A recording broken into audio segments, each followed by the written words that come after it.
So, colleagues, I rise to recognize my seatmate, district neighbor, and friend, Senator Nancy Skinner. I think that many of us who have served with Senator Skinner easily know that she's one of the most well-read individuals on any subject matter. And I also want to highlight the fact that, I always joke with Senator Skinner, and I literally just call her Skinner, that the fact that she was chair of public safety for the amount of years that she was, it's a hard job. And I think people don't really understand that. I'll go through a little bit about what she has worked on. And the one thing that I do want to say about Senator Skinner is the fact that she has genuinely championed a lot of issues that we all think are important. And in a way that's very thoughtful and very considerate of all sides of an argument. And she often has a very honest outlook on what's exactly happening and what needs to happen. It's not just about status quo and holding firm to those values, but it's also saying, okay, where do we need to go? And whether or not this particular issue is moving us forward. And on issues like public safety, an institution, an industry, a situation that largely is not touched by many elected officials, because it's a scary thing to touch. Whether we're talking about it on a local level or even a statewide level, Senator Skinner has pushed the issues that matter to people forward. And the one constant that we can all agree upon is that change is constant. And so nothing can just stay the same. And Senator Skinner knows that better than anybody. And one of the things that I do want to highlight is that Senator Skinner, she is from Berkeley, and she was the first student that went to UC Berkeley that got elected to city council. Okay, so imagine this many years ago. And Senator Skinner knows what it's like to be the new kid on the block. And she's always remembered that, making sure that as she promotes more women being in leadership, as she promotes more women being recognized. In fact, she never votes on any type of situation where they name a bridge, a street, a freeway that's named after a man. She says it's been done before, okay? So she focuses on the issues that she cares about, and as the chair of the Women's Caucus, she prioritized women winning. And more than that, she prioritized progressive women winning. And in fact, she has led the Women's Caucus to be equitable, to be thoughtful, to be more cohesive.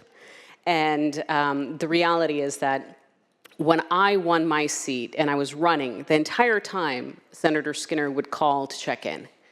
Hey, have you done this?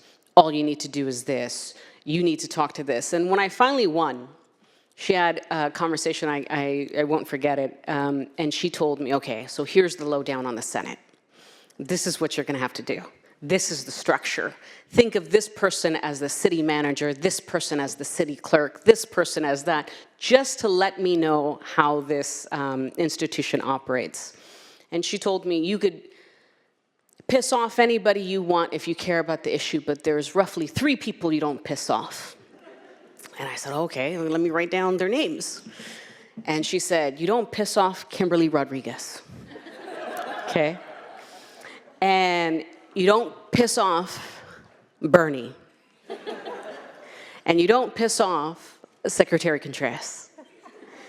And I was like, okay, why? And she goes, I'll tell you later. But right now, I just want to make sure that when you come in, you don't piss off these people. But everybody else is free game, okay? And I said, okay, great. And clearly last year, upset a couple people, I think. And, but I didn't upset the people that she mentioned. I was very cognizant of that, right? Because I'm trying to follow Senator Skinner's advice. And anytime you had a tough day, her pep talk is like, yeah, 100%. You are upsetting the right people. You're doing exactly what you need to do. You keep moving forward. And I was always happy to hear from her that she agreed on a lot of the things that I wanted to do or I thought was right.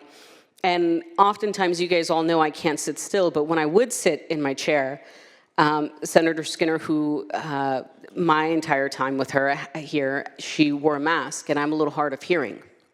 And I'd make her repeat the same thing like 5 times until she lifted her mask and said, "I said this."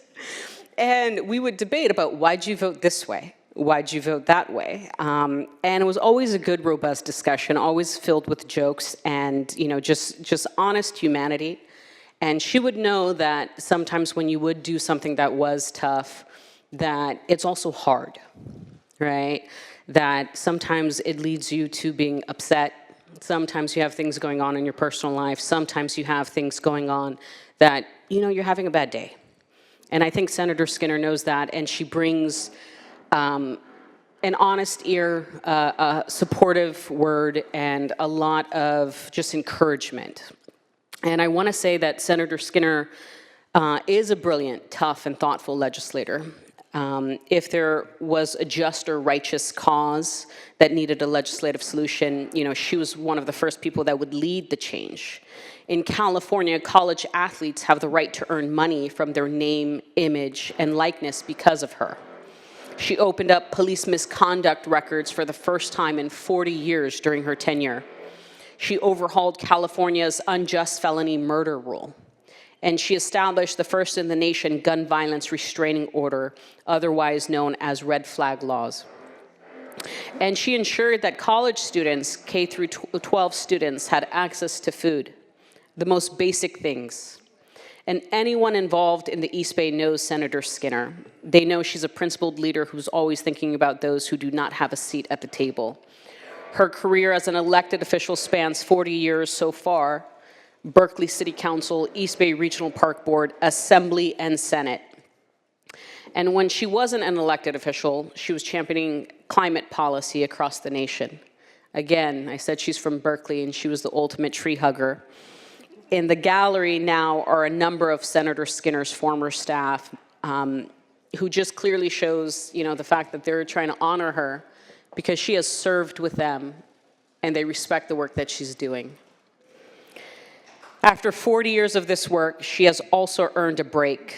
And even though I've been pushing her to run for something else, I think her legacy is going to be her pushing more women to run and get elected across this state.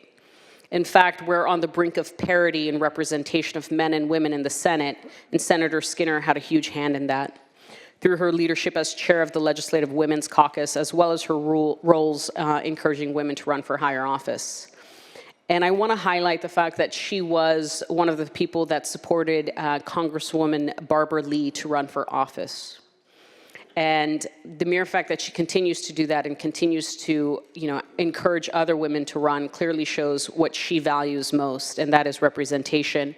She represents her district wholeheartedly and authentically, and she has continued to hold the door open for everyone else to follow, and making space for many of us to be the woman to help others. So thank you for your service.